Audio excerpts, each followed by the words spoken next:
Hi, this is James from Propellerhead Software, and I'm back with another Reason sound design video.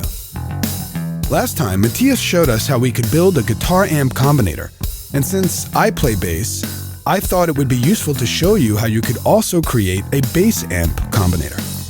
Now, anybody who plays bass guitar will agree that when it comes to dialing in that perfectly earth-shattering tone, bass is an entirely different beast and must be treated with attention and respect, or the other tracks in your song will be crushed by the overwhelming subsonic fury of its awesomeness.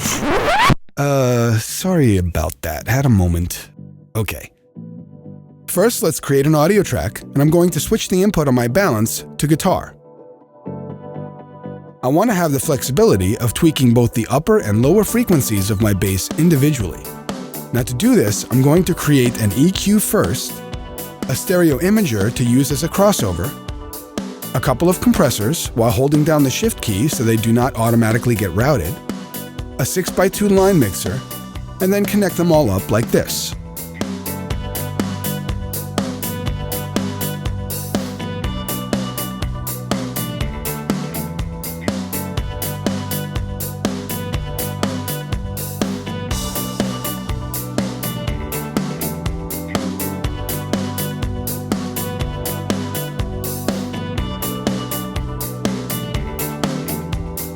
Using the stereo imager to split out the frequency ranges of the bass gives us the ultimate tone sculpting power.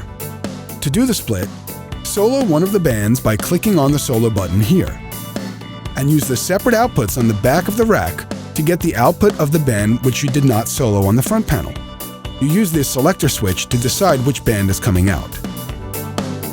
We created the EQ as the first device because it can really help to shape the tone before it hits the crossover and the compressors. This is really handy if you only have one bass guitar with one type of pickup configuration, but you want to simulate the sound of a lot of different bass guitars. First, let's enable the low cut so we can remove any rumble. Next, enable both the high and low shelf EQs and set them so that when they are on, they add a boost to both the top end and bottom end of the tone. Using the programmer of the combinator, assign button 1 to low shelf enable and button 2 to high shelf enable, and label them accordingly.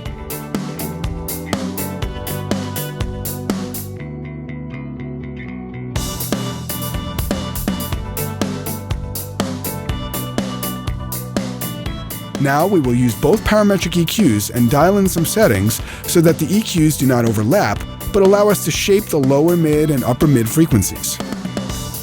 We can use rotary knob 1 as an overall EQ cut or boost knob by setting it to control the gain of both of the parametric EQs like this. Let's also use rotary 2 as an overall EQ frequency sweep by setting it to control both parametric frequencies and offsetting the values so they do not overlap, just like this.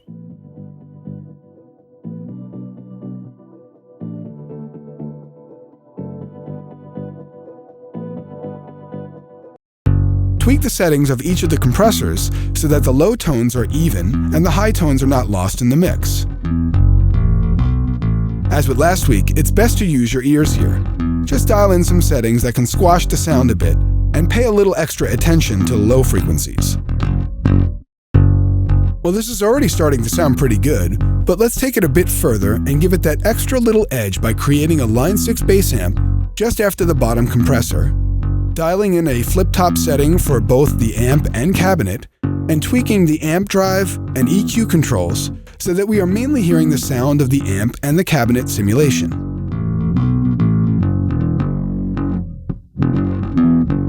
Now, let's give the top end a little bit of bite by creating a Scream 4 just after its compressor and choosing overdrive as the damage type.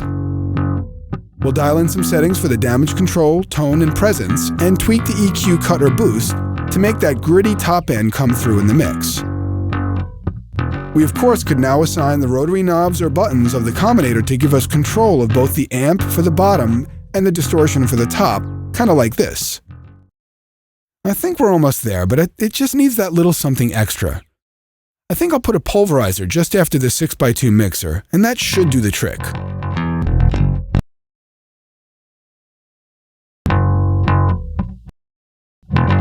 Just tweak it a bit here and... Nice! Now let's hear what the bass track sounds like with this patch bypassed and then enabled. Much different, isn't it?